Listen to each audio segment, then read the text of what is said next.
Episode 7મો ગણધર ભગવંતોએ આગમ ગ્રંથોમાં વર્તમાન 24ના તીર્થંકર પરમાત્માઓ વિશે જે વાતો રજૂ કરી છે તેની સંક્ષિપ્ત ઝાંખી રજૂ થઈ રહી છે. ઓમ શ્યામનો મિત્રઃ શ્યામા વરુણઃ શ્યામનો ભવત વર્યમા શ્યામનો ઇન્દ્રો બૃહસ્પતિઃ શ્યામનો વિષ્ણુરુક્રમઃ નમો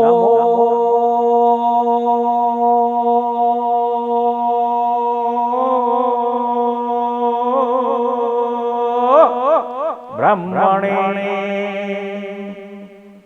નમસ્તે વાયો ત્વમેવ પ્રત્યક્ષં બ્રહ્માસી ત્વમેવ પ્રત્યક્ષં બ્રહ્મ વદિષ્યામિ ઋતં વદિષ્યામિ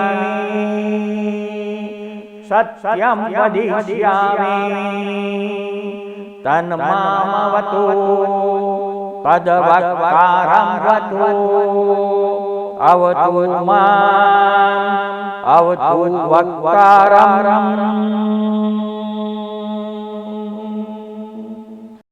હે પરમાત્મા, સૂર્ય, વરુણ અને અર્યમા અમારું કલ્યાણ કરો. ઇન્દ્ર અને બૃહસ્પતિ અમને કલ્યાણકારી થાઓ. વિશાળ ગતિવાળા વિષ્ણુ અમને સુખદાયક બનાવે. નમસ્કાર બ્રહ્મને. હે વાયુ, તમને પ્રણામ. આત્મા જ પ્રત્યક્ષ બ્રહ્મ છે, તેને જ હું પ્રત્યક્ષ બ્રહ્મ કહીશ.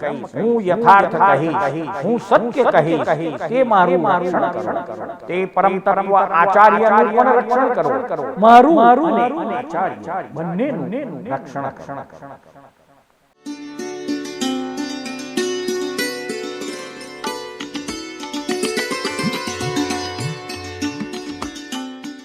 વર્તમાન અવસર્પિણી કાળના પ્રથમ તીર્થંકર પરમાત્મા શ્રી વૃષભદેવ વિશે સંક્ષિપ્તમાં 108 વિશેષતાઓનું સંક્ષિપ્ત વર્ણન.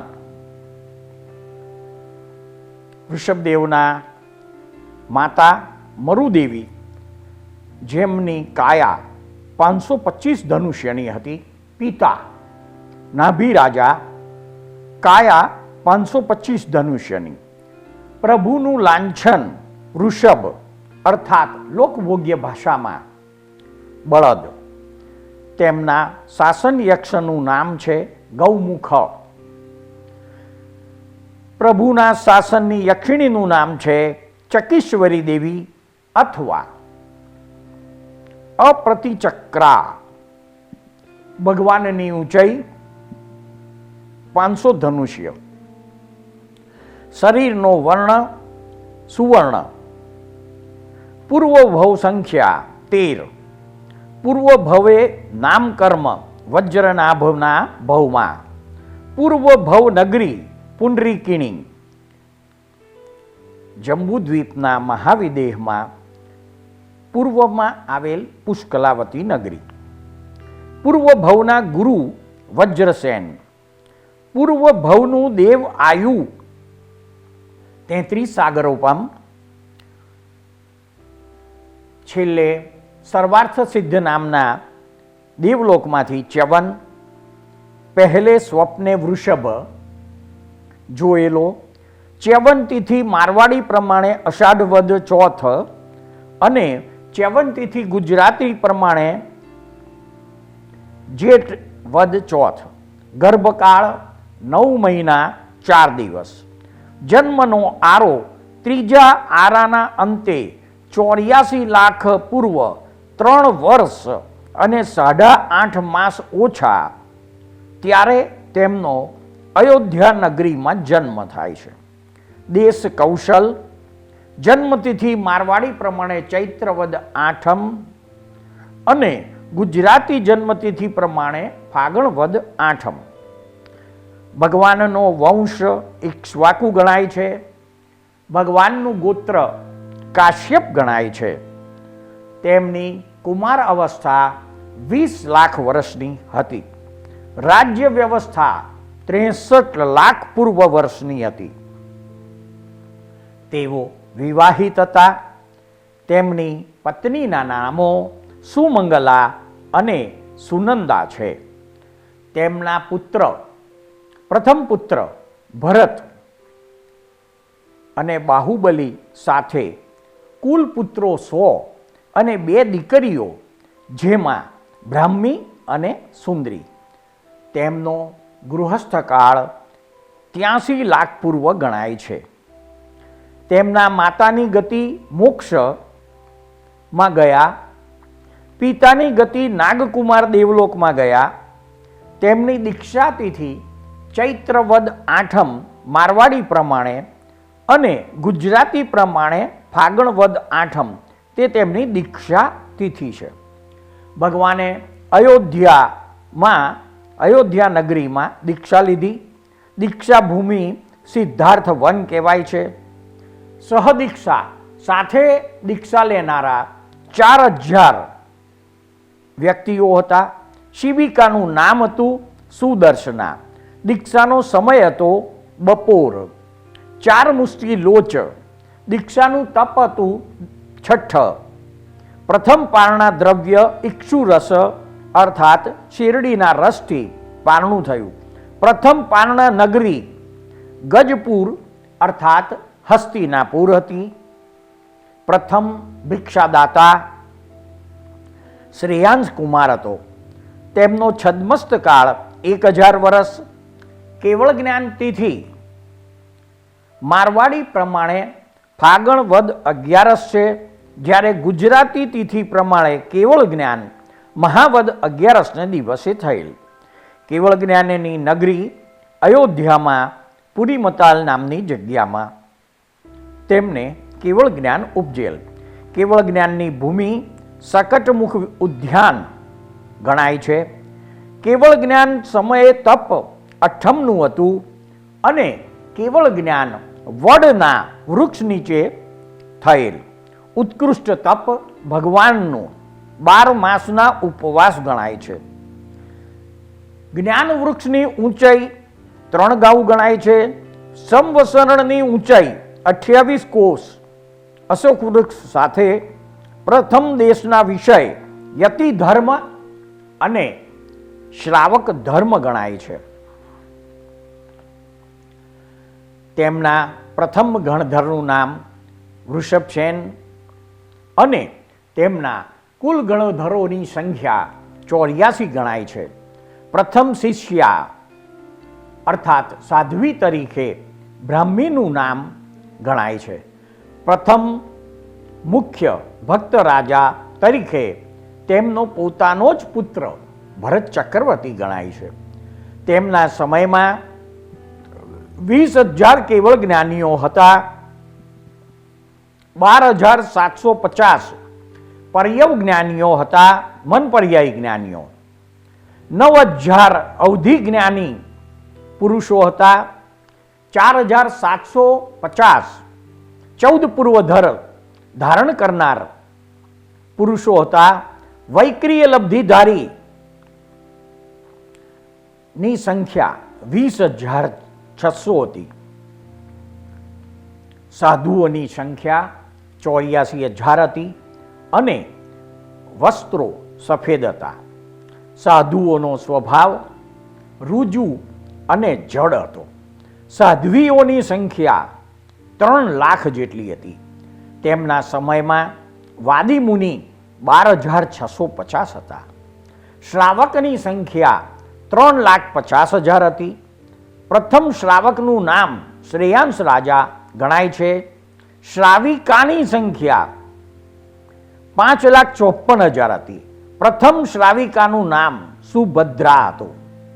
કેવળ જ્ઞાન કાળ 1,000 વર્ષમાં ન્યૂન 1 લાખ પૂર્વ અને નિર્વાણ તિથિ મારવાડી પ્રમાણે મહાવદ તેરસ અને ગુજરાતી પ્રમાણે પોષવદ તેરસ ગણાય છે.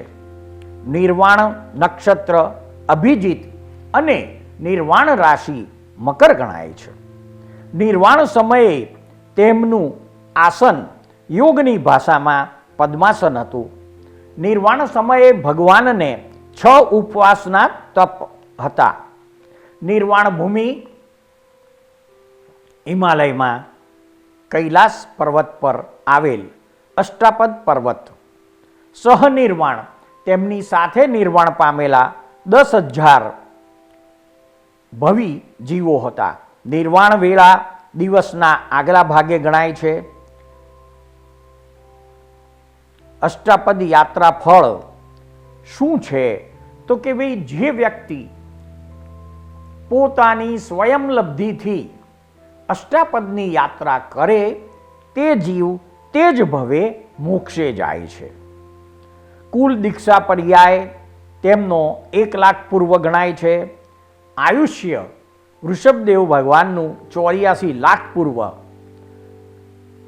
તીર્થ આશ્ચર્ય ઉત્પત્તિ 108 જીવો મોક્ષમાં એક સાથે ગયેલા તે તીર્થોત્તમ પુરુષ તેમના સમયમાં થયેલ તેમનો પોતાનો પુત્ર ભરત ચક્રવર્તી. શાસનમાં વિશિષ્ટ તપ તેમણે થયા તો વર્ષી તપ, મેરુ તેરસ અને પૂર્વમાં 99 યાત્રા અર્થાત શ્રી વૃષભદેવ પરમાત્માએ શાશ્વત તીર્થ એવા પાલિતાણા, જેને શેત્રુંજય તીર્થ પણ કહેવામાં આવે છે, તેવા તીર્થની 99 યાત્રા કરેલી. જીનાલય શિલ્પ નામ કમલભૂષણ છે. જીનાલય દિશા દ્વાર પશ્ચિમ છે. નક્ષત્ર ક્રમાંક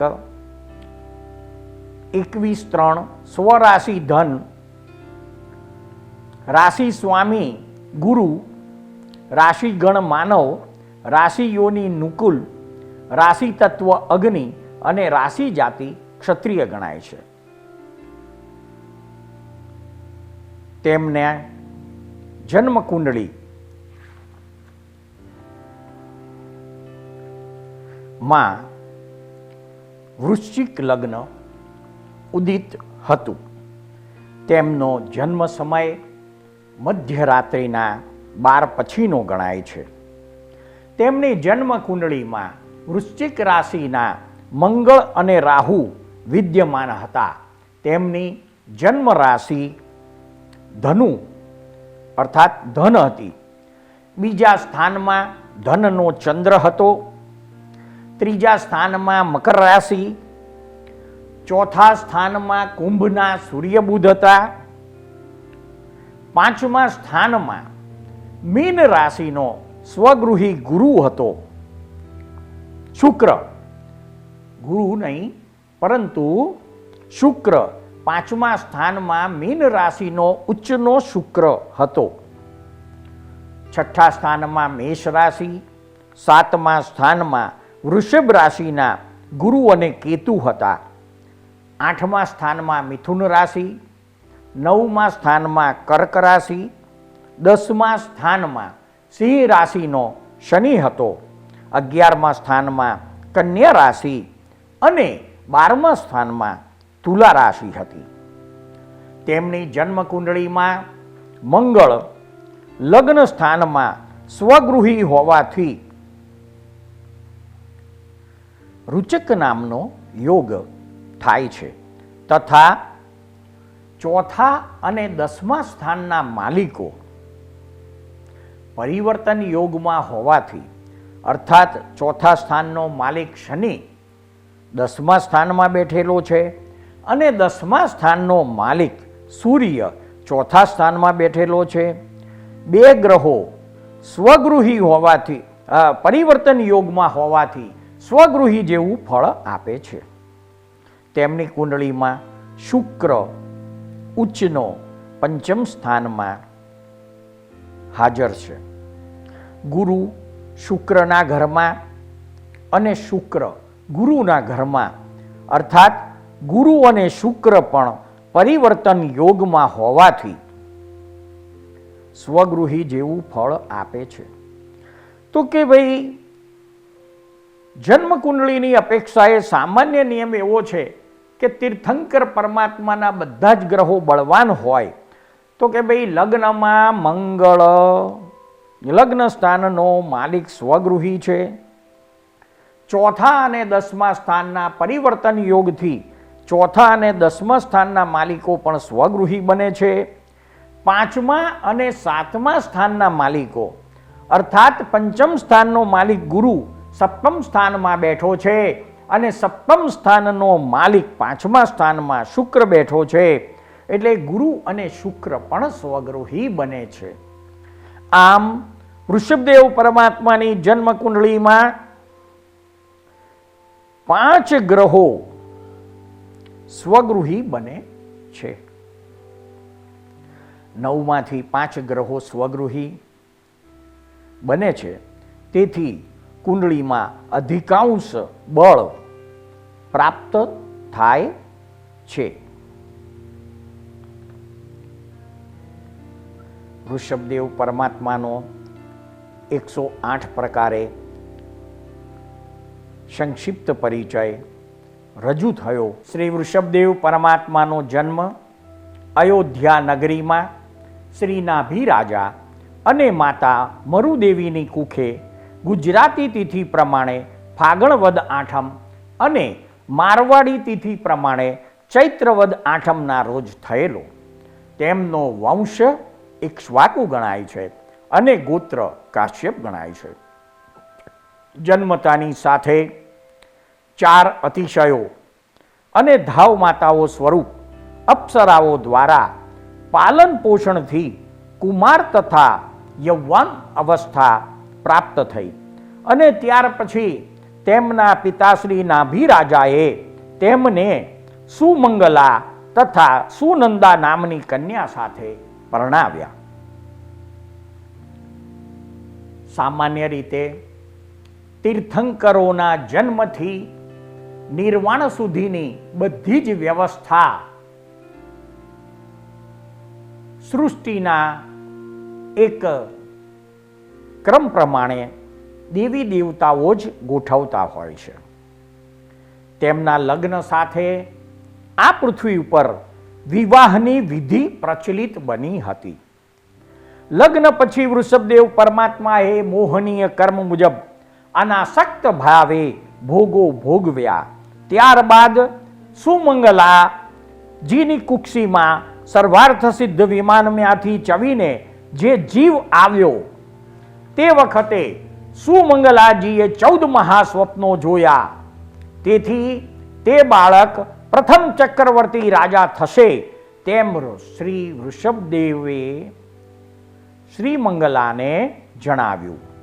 સુમંગલાજીએ યુગલને જન્મ આપ્યો હતો, જેમાં પુત્રનું નામ ભરત અને પુત્રીનું નામ બ્રાહ્મી રાખવામાં આવેલ. વૃષભદેવની બીજી પત્ની સુનંદાજીએ પણ યુગલને અર્થાત જોડિયા બાળકોને જન્મ આપ્યો હતો, જેમાં પુત્રનું નામ હતું બાહુબલી અને પુત્રીનું નામ હતું સુંદરી. ત્યારબાદ સુમંગલાજીએ અનુક્રમે 49 યુગલ પુત્રો અર્થાત 98 પુત્રોને જન્મ આપેલ, જેમાં અનેક ડાળીઓથી જેમ વૃક્ષ શોભે છે તેમ 100 પુત્રો અને 2 પુત્રીઓથી વૃષભદેવ પરમાત્માનો પરિવાર શોભતો હતો. કાળક્રમે કરીને કર્મભૂમિના ઉદયથી તે સમયે અસ્તિત્વ ધરાવતા કલ્પવૃક્ષોનો પ્રભાવ ધીમે ધીમે ક્ષીણ થવા લાગ્યો. તેથી શ્રી વૃષભદેવ પરમાત્માએ સૌ પ્રથમ શ્રેષ્ઠ પ્રકારની રાજ્ય વ્યવસ્થા ઊભી થાય તેવો સંકલ્પ કર્યો અને તેમનો સંકલ્પ જાણી સૌ ધર્મ દેવલોકના અધિપતિ ઇન્દ્રે શ્રી વૃષભદેવના રાજ્યાભિષેક માટે સર્વ દેવી દેવતાઓને આજ્ઞા કરી અને તે પ્રમાણે ભવ્ય, દિવ્ય, અલૌકિક અને પ્રભાવશાળી રાજ્યાભિષેકનું કાર્ય દેવી દેવતાઓની સહાયથી નિર્વિઘ્ને પૂર્ણ થયું. જન્મથી 20 લાખ પૂર્વ વીત્યા પછી શ્રી વૃષભદેવજી આ અવસર્પિણી કાળના પ્રથમ રાજા થયા હતા. તેઓ પોતાની પ્રજાનું પુત્રની જેમ પાલન કરતા હતા.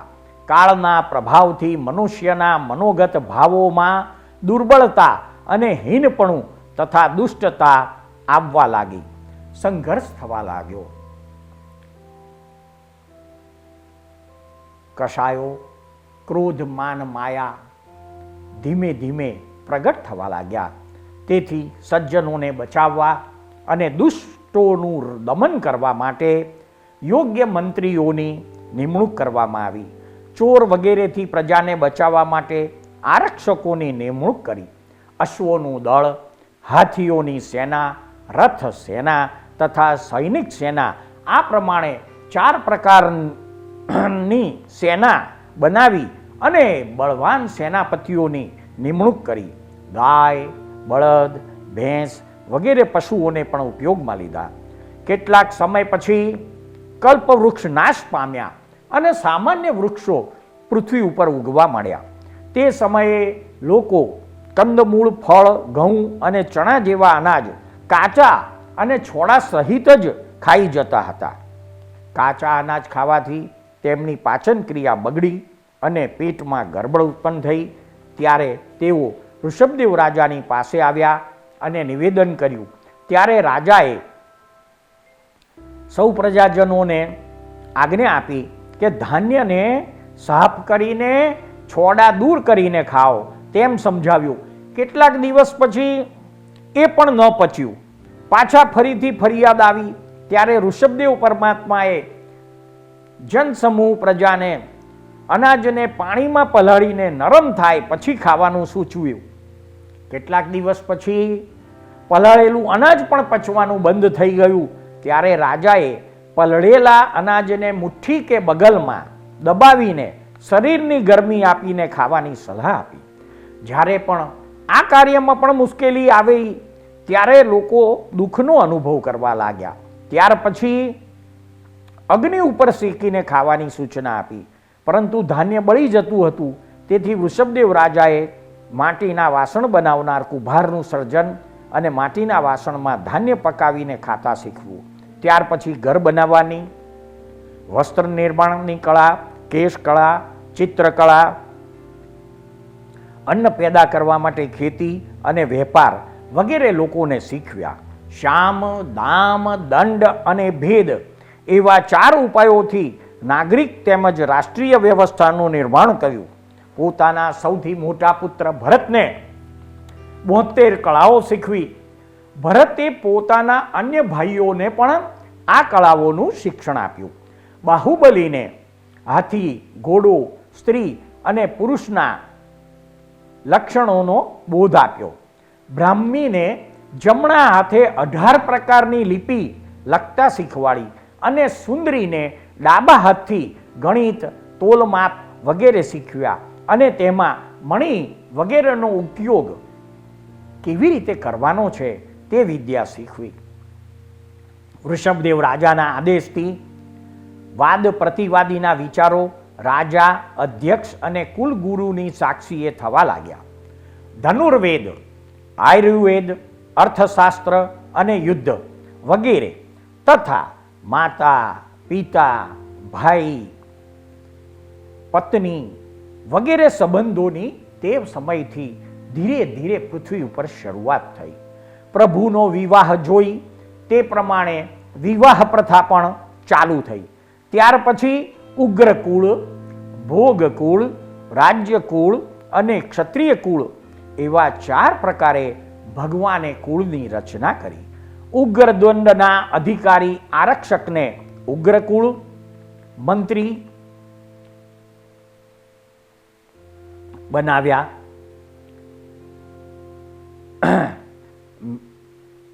મંત્રી દંડના અધિકારી આરક્ષકને ઉગ્રકુળમાં બનાવ્યા. મંત્રી કક્ષાના મનુષ્યોને ભોગકુળમાં, મિત્રગણને રાજ્યકુળમાં અને બાકીના બધાને ક્ષત્રિય કુળમાં સમાવિષ્ટ કર્યા. આમ અનેક પ્રકારે ભરત ક્ષેત્રમાં શ્રેષ્ઠ વ્યવસ્થા ગોઠવાઈ ગઈ. વૃષભદેવ રાજાએ 63 લાખ પૂર્વ સુધી રાજ્યનું પાલન કર્યું. સમયના કાળચક્રમાં વસંતોત્સવ પ્રસંગે પોતે રાજા નૃત્ય, ઉત્સવો, ગીતો જોતા જોતા વિચાર આવ્યો કે આવા ઉત્સવો તો મેં પહેલા પણ ક્યાંક જોયા છે. તેમ વિચાર કરતા અવધિ જ્ઞાનના ઉપયોગથી પોતે દેવલોકના ભવ અને પૂર્વે ભોગવેલા સુખ તથા પાળેલું ચારિત્ર પણ દેખાયું અને મનમાં વૈરાગ્ય ઉત્પન્ન થયો તથા તેઓ સંસારથી ધીમે ધીમે વિરક્ત થવા લાગ્યા. ભગવાનની વિરક્તતા જોઈ બ્રહ્મદેવલોકના અંતભાગમાં રહેનારા 9 પ્રકારના લોકાંતિક દેવો પ્રભુનો દીક્ષાનો સમય નજીક આવેલો જાણી આ 9 પ્રકારના દેવો વૃષભદેવ રાજા પાસે આવે છે.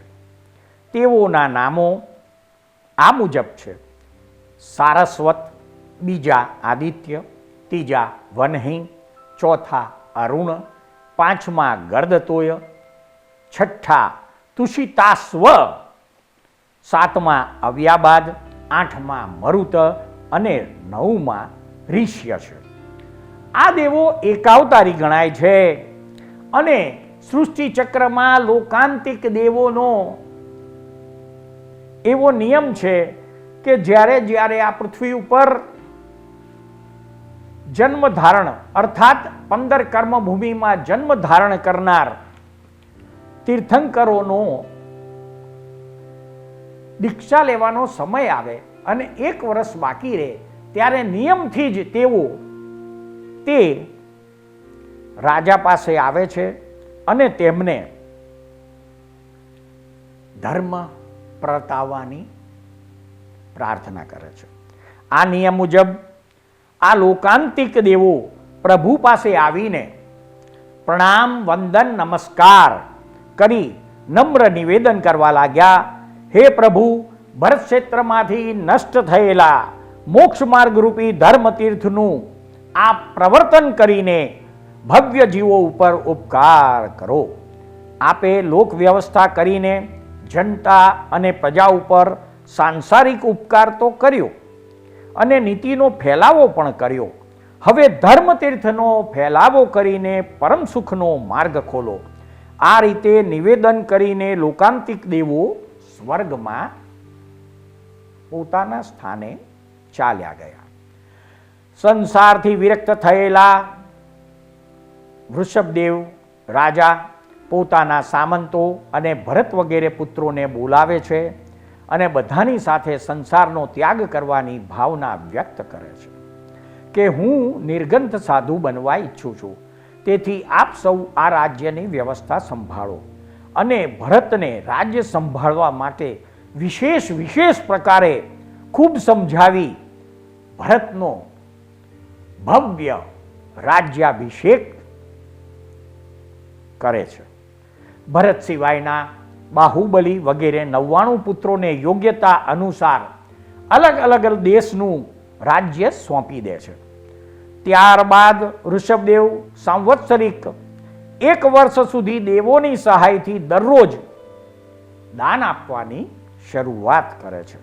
દરરોજ સવારથી શરૂ કરી ભોજનના સમય સુધી દરરોજ 1,08,00,000 સોના મોરોનું દાન કરે છે. દાનના 1 વર્ષ પૂરું થયા પછી દીક્ષા લેવાના સમયે ઇન્દ્રના આસન ચલિત થતા અવધિ જ્ઞાનથી ભગવાનનો દીક્ષા લેવાનો અભિપ્રાય જાણી ઇન્દ્ર પોતાને અધીન તમામ દેવી દેવતાઓને ભગવાનનો દીક્ષા મહોત્સવ માટે યથાયોગ્ય તૈયારી કરવાની કહે છે.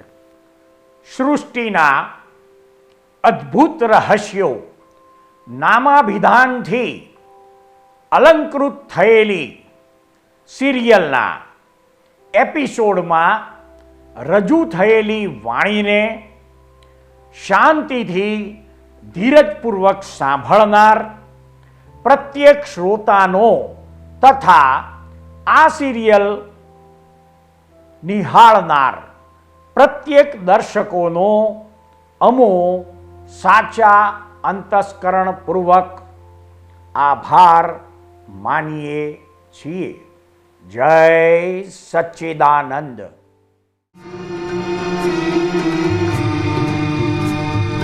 આ દુનિયામાં સર્વે જીવને સુખ ને શાંતિ હુજૂરી.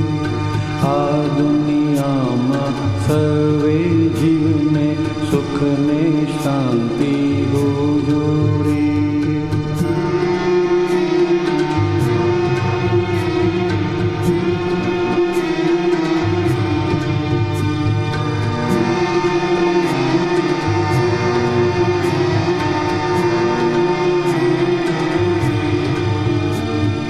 મનથી પણ કોઈ જીવનું બુરો વિચારે ના હોજો રે. મનથી પણ કોઈ જીવનું બુરો વિચારે ના હોજો રે.